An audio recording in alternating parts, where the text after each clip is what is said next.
Good morning student. Class SYB com 2019 pattern semester 4.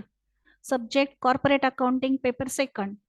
Topic question paper solution April 2022. जी आत्ताच आपण नुकतीच परीक्षा दिलेली आहे, तर त्या परीक्षेतील जो क्वेश्चन पेपर आहे कॉर्पोरेट अकाउंटिंग सेकंडचा म्हणजे सेमिस्टर 4चा, तर त्या सेमिस्टर 4च्या क्वेश्चन पेपरचं सोल्युशन मी या व्हिडिओमध्ये आपल्याला देत आहे. फर्स्ट ऑब्जेक्टिव्ह तुम्हाला होते क्वेश्चन पेपरमध्ये, सावित्रीबाई फुले पुणे विद्यापीठाच्या क्वेश्चन पेपरमध्ये फर्स्ट क्वेश्चन ऑब्जेक्टिव्हचा होता. हे त्याचे सर्व क्वेश्चन्स आहेत. मी क्वेश्चन काही रीड करत नाही, तुम्हाला त्याची डायरेक्ट आन्सर दाखवते, फक्त प्रॉब्लेमचं एक्सप्लेनेशन देणार आहे. तर हे जे क्वेश्चन्स आहेत, फिल इन द ब्लँक्स, त्यानंतर ट्रू फॉल्स आणि मॅच द पेअर्स. तर यांचे क्वेश्चन्सचे आन्सर इथे मी एक्सप्लेन केलेले आहे. फिल इन द ब्लँक्सचे 5 क्वेश्चन्स सोडवायचे होते तुम्हाला कोणतेही. देताना मात्र 7 क्वेश्चन्स दिलेले होते, त्यापैकी कोणतेही 5 सोडवायचे होते. त्यानंतर ट्रू फॉल्स ची ही उत्तर आहे. ट्रू फॉल्स तुम्हाला देतानाच 7 दिलेले होते, त्यापैकी कोणतेही 5 सोडवायचे होते.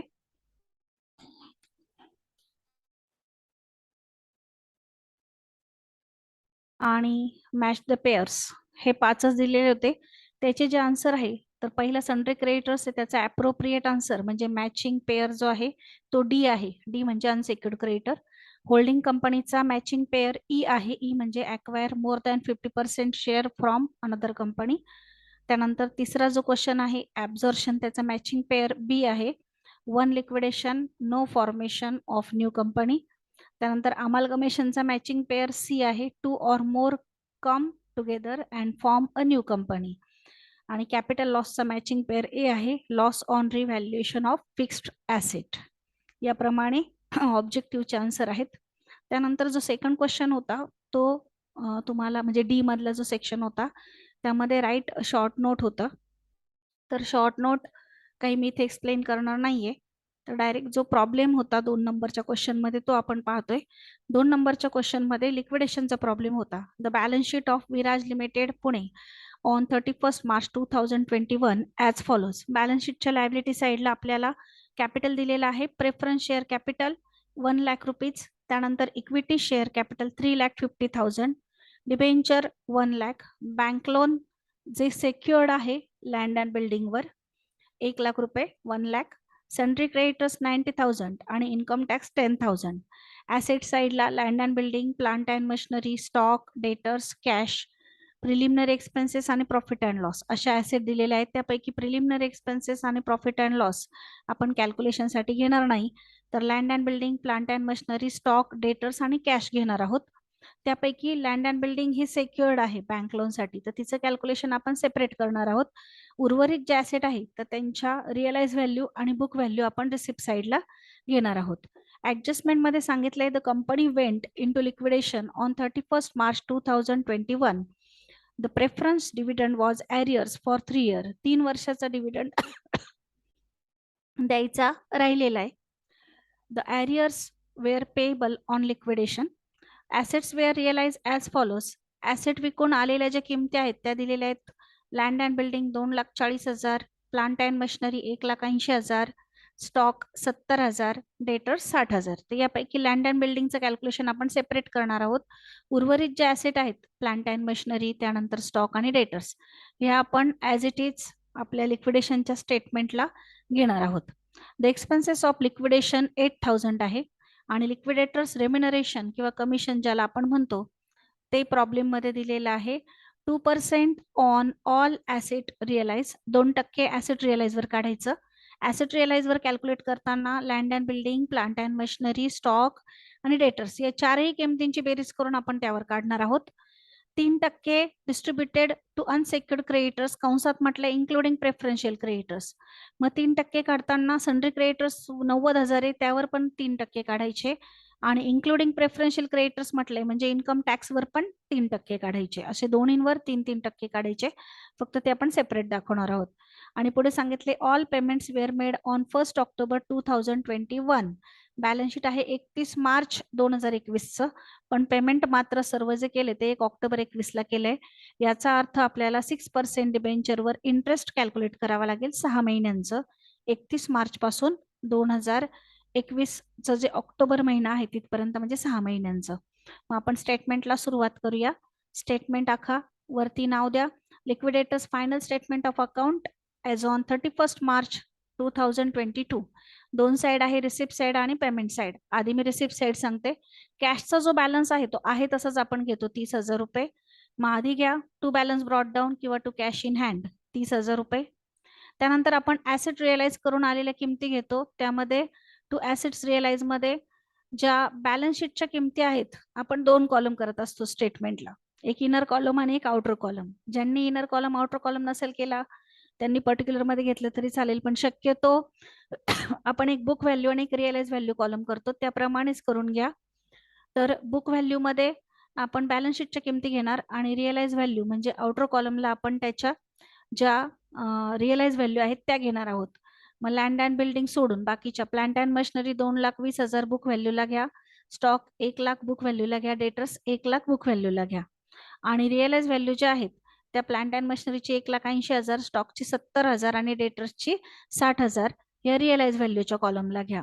इथे जरी इनर कॉलमला घेतलेले असले तरी इथे आपण 2 कॉलम करणार आहोत. मी लगेचच तुम्हाला करून दाखवते.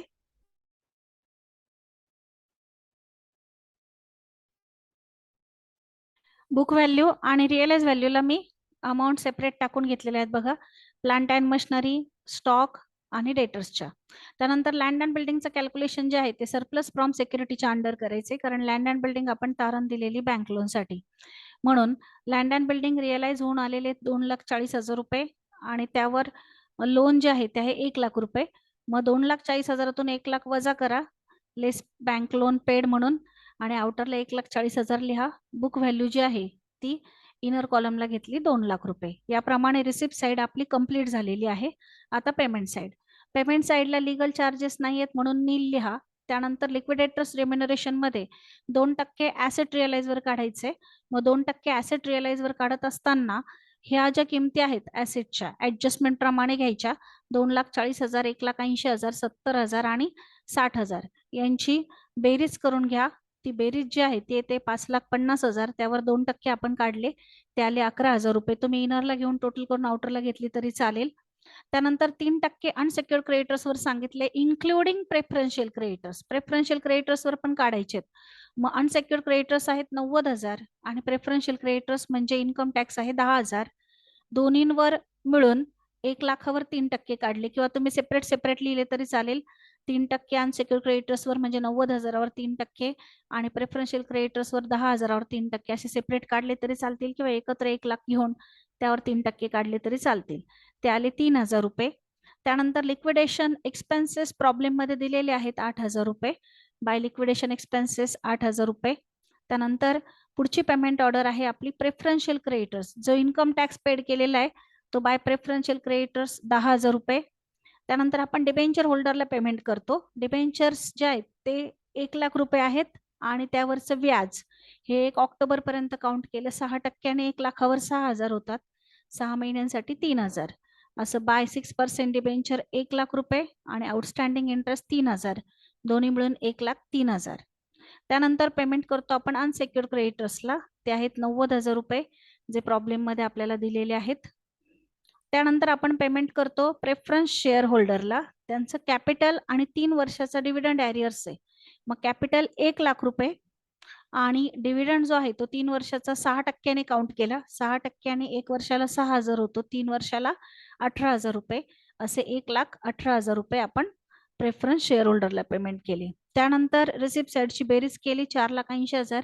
पेमेंट साइडला मांडली 4,80,000. त्यातून पेमेंट साइडचे प्रेफरन्स शेअर होल्डर पर्यंतचे पैसे वजा करून उरलेलं जे पेमेंट आहे ते आपण इक्विटी शेअर होल्डरला करणार. ते येतं 1,37,000 रुपये. आणि एक अमाऊंट जी आहे पर शेअरची ती आपण कॅल्क्युलेट केली. जेवढी शेअर्सची संख्या होती म्हणजे 3,500, त्याने भाग दिला 1,37,000ला, तर एका शेअरवर आपण किती रिटर्न केले तर 39 रुपये 14 पैसे. याप्रमाणे तुमच्या रिसिप्ट साइडला 6 मार्क्स आणि पेमेंट साइडला 14 मार्क्स आहेत. असे टोटल 20 मार्काचा हा प्रॉब्लेम होता. तुम्हाला प्रश्नपत्रिकेमध्ये एकूण 3 प्रॉब्लेम होते, त्यापैकी कोणतेही 2 सोडवायचे होते. त्यातला हा एक होता 2 नंबरचा क्वेश्चन लिक्विडेशनचा. त्यानंतर होल्डिंग कंपनी अकाउंटचा जो क्वेश्चन आहे तो 3 नंबरला आलेला होता. त्यासाठी आपल्याला एच आणि एस अशा 2 कंपन्यांचं बॅलन्स शीट दिलेलं होतं. इन्व्हेस्टमेंट जे आहे ती एसच्या कॉलमला आहे. ऍक्च्युली हा प्रॉब्लेम जो आहे तो आपण आपले जे लेक्चर सिरीज आहेत अगोदरचे त्यामध्ये पण झालेला होता. तोच प्रॉब्लेम रिपीटेड आलेला आहे, त्यामुळे मी तो थोडा फास्टमध्ये तुम्हाला सांगते. तर त्यासाठी आपण एच लिमिटेडने एसचे शेअर्स ॲक्वायर केलेत. किती केलेत? इथे इन्व्हेस्टमेंटला दिले 24,000. त्यावरून आपण आपलं पहिलं कॅल्क्युलेशन करणार आहोत एचचा एस मधला शेअर.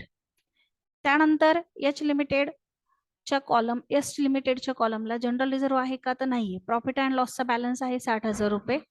ऍडजस्टमेंट पाहूया. H limited acquire shares in S limited on 1 October 2021 आणि बॅलन्स शीटची तारीख आहे 31 मार्च 22. म्हणजे वर्ष सुरू झाल्यानंतर 6 महिन्यांनी शेअर्स ॲक्वायर केलेले आहेत.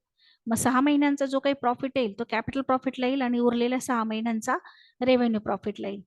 त्यानंतर पुढे सांगितले profit and loss account of S limited shows debit balance of ₹20,000 on 1 April 2021. Opening balance जो आहे तो प्रॉफिट अँड लॉसचा एस लिमिटेडचा डेबिट बॅलन्स आहे, म्हणजे लॉस आहे 20,000 रुपये. पण क्लोजिंगला मात्र प्रॉफिट आहे 60,000 रुपये. याचा अर्थ असा आहे की वर्षभरामध्ये किती प्रॉफिट झाला असेल? 80,000. मग 20,000 वजा करून शिल्लक राहिले 60,000 रुपये. मग 80,000तला निम्मा 40,000 रुपये आपण कॅपिटल प्रॉफिटला दाखवणार आणि 40,000 रुपये रेव्हेन्यूला. आणि हा ओपनिंग बॅलन्स पण आपला कॅपिटल प्रॉफिटला जाईल, पण तो मायनसमध्ये येईल. त्यानंतर स्टॉकवर ऍडजस्टमेंट आहे, त्यामुळे अनरिअलाइज प्रॉफिट पण आपल्याला काढावा लागेल. 20,000चा माल सप्लाय केलेला आहे एच लिमिटेडने कॉस्ट प्लस 25%ने.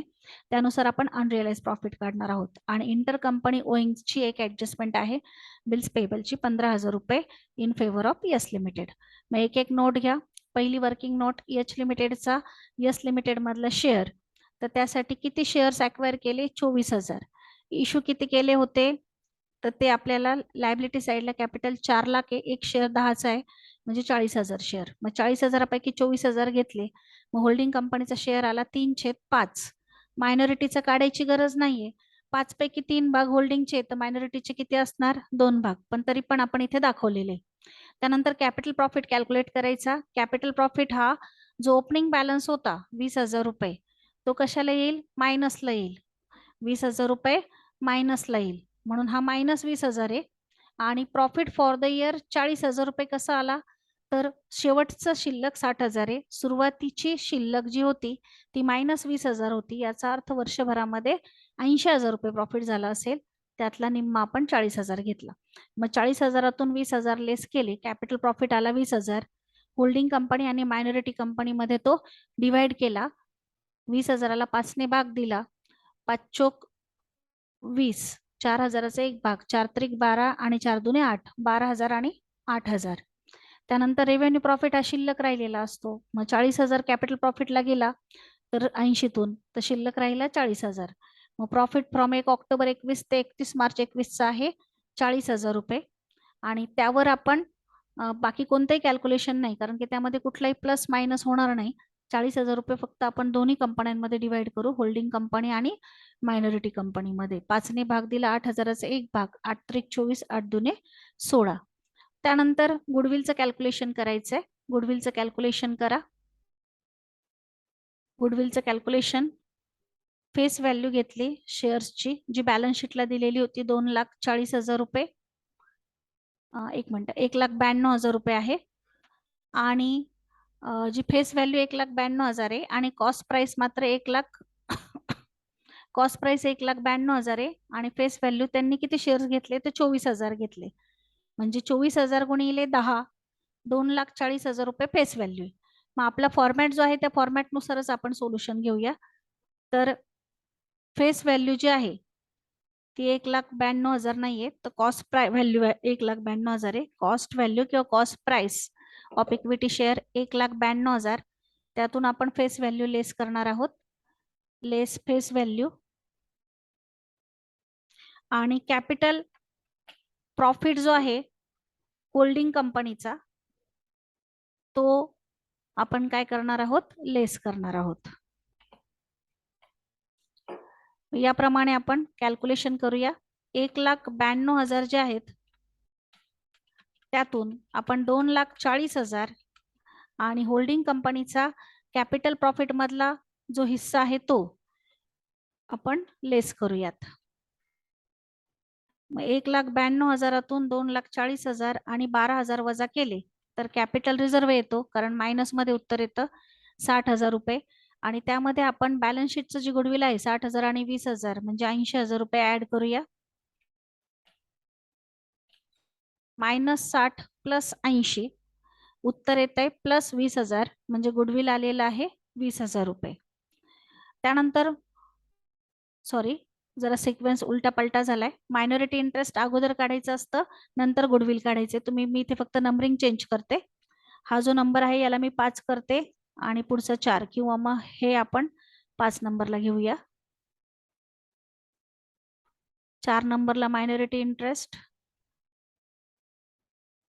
आणि 5 नंबरला आपण गुडविल घेणार आहोत. 5 नंबरला गुडविल, 4 नंबरला मायनॉरिटी इंटरेस्ट कॅल्क्युलेट करा. त्यासाठी face value of share held by minority 16,000 shares मायनॉरिटीचे आहेत. 16,000 शेअर्स, एक शेअर 10 रुपयाचा, याप्रमाणे 1,60,000 रुपये आपण फेस व्हॅल्यू घेणार आणि त्यामध्ये कॅपिटल प्रॉफिट आणि रेव्हेन्यू प्रॉफिट मधला जो मायनॉरिटीचा हिस्सा आहे तो ऍड करणार. ऍड करून मायनॉरिटी इंटरेस्ट कॅल्क्युलेट करून आलेला आहे 1,84,000 रुपये. त्यानंतर अनरिअलाइज प्रॉफिट कॅल्क्युलेट करा. 25% कॉस्ट प्लस 25% म्हटलंय, म्हणून आपण सेलिंग प्राइस बरोबर कॉस्ट प्राइस प्लस प्रॉफिट याप्रमाणे कॅल्क्युलेशन करतोय. मग 125 बरोबर 100 अधिक 25. मग कॅल्क्युलेशन करताना 20,000 रुपयाचा माल सप्लाय केलेला आहे, त्यावर आधी 25 गुणिले 125, 25/125 आणि गुणिले होल्डिंग कंपनीचा शेअर याप्रमाणे कॅल्क्युलेट करतोय. इथे 1/5 घेतलंय, पण तुम्ही डायरेक्ट 25/125 जरी गुणाकाराला घेतले तरी चालतील. 1/5 वगैरे कॅल्क्युलेशन करण्याची गरज नाहीये. इथे डायरेक्ट 25/125 घ्या. बरोबर उत्तर येतं 4,000 गुणिले 3/5 होल्डिंग कंपनीचा शेअर म्हणजे अनरिअलाइज प्रॉफिट आलाय 2,400 रुपये. त्यानंतर लास्ट कॅल्क्युलेशन प्रॉफिट अँड लॉसचं करायचंय. प्रॉफिट अँड लॉसचं कॅल्क्युलेशन करताना प्रॉफिट अँड लॉसचा बॅलन्स शीटचा बॅलन्स घ्या, त्यामध्ये रेव्हेन्यू प्रॉफिट होल्डिंग कंपनीचा ऍड करा आणि अनरिअलाइज प्रॉफिट लेस करा. प्रॉफिट अँड लॉस आलं 1,63,600. मग बॅलन्स शीट आखा. Consolidated balance sheet of H Limited and its subsidiary S Limited as on 31st March 2022. Balance sheet जे आहे कॅपिटल H चं घ्यायचं 10 लाख रुपये, रिझर्व्ह पण H चा घ्यायचा, प्रॉफिट अँड लॉस आपण कॅल्क्युलेट केलेला घ्यायचा, क्रेडिटर्स दोघांचे मिळून घ्यायचे आणि बिल्स पेबल वर इंटर कंपनी ओइंगची ऍडजस्टमेंट आहे तेवढे 15,000 रुपये आपण लेस करणार आहोत. मग आधी लायबिलिटी साइड तयार करूया. Share capital 1 lakh share of 10 each 10 lakh रुपये, प्रॉफिट अँड लॉस 1,63,600 जो वर्किंग नोट मध्ये आपण कॅल्क्युलेट केलाय. जनरल रिझर्व्ह आहे तेवढंच घेतला 1,50,000 रुपये H चा. त्यानंतर मायनॉरिटी इंटरेस्ट 1,84,000, क्रेडिटर्स दोघांचे मिळून घेतले 2,69,000 रुपये आणि बिल्स पेबल वर इंटर कंपनी ओइंगची ऍडजस्टमेंट होती ती आपण लेस केली. लेस inter company ओइंग्स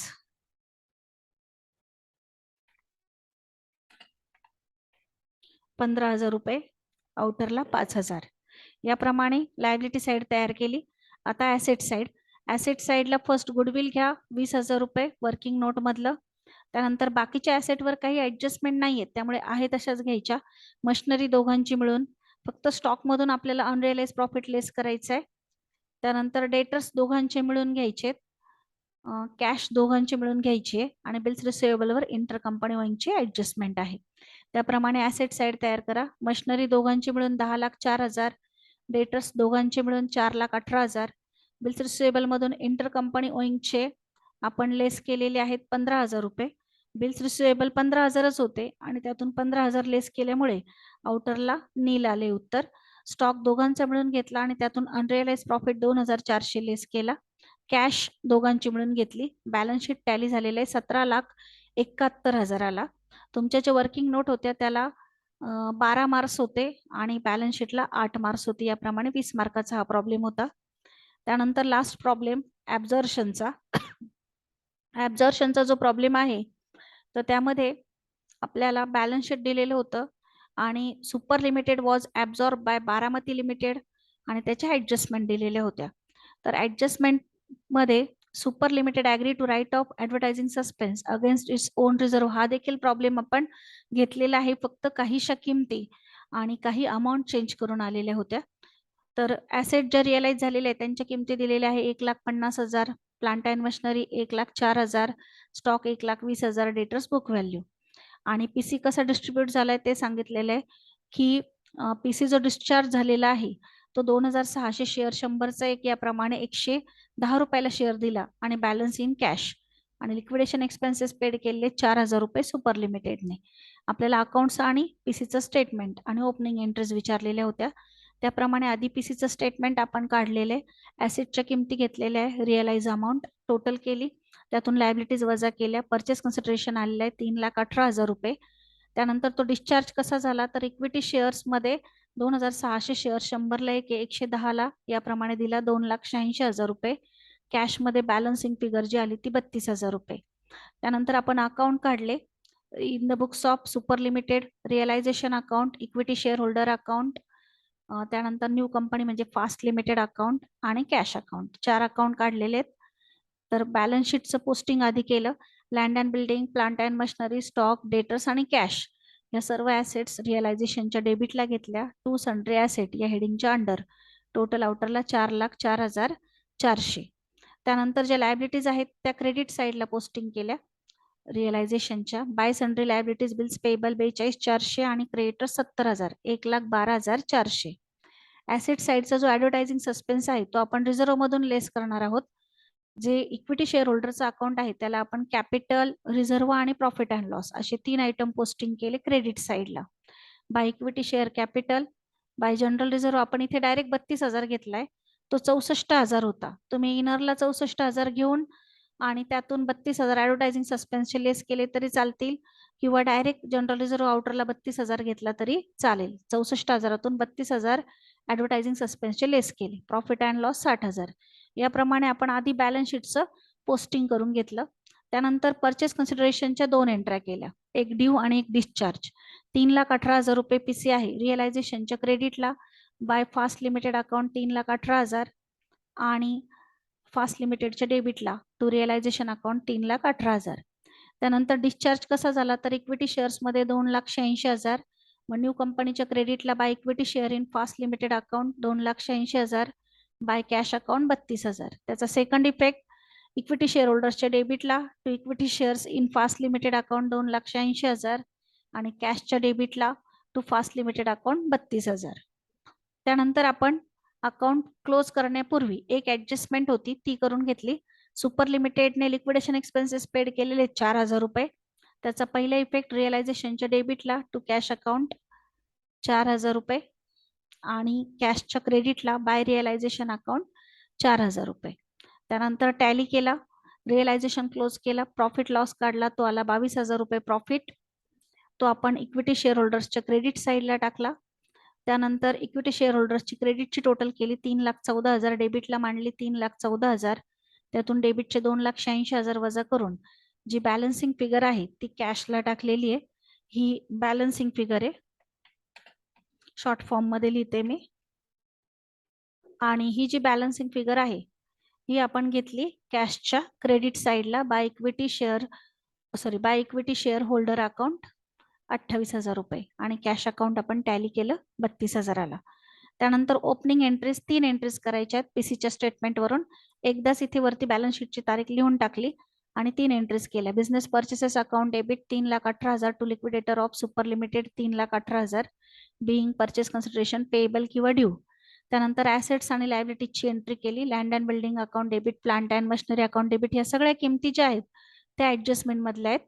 stock account debit, debtors account debit, cash in hand account debit, to bills payable account, to creditors account, to business purchases account being assets and liabilities taken. आणि last entry पेमेंटची केली.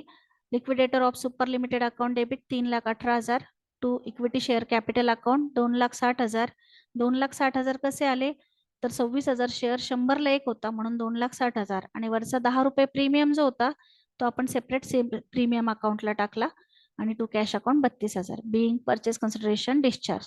याप्रमाणे ॲब्झॉर्प्शनचा जो problem होता तो आणि त्याचं सोल्युशन इथे कंप्लीट झालेलं आहे. थँक्यू.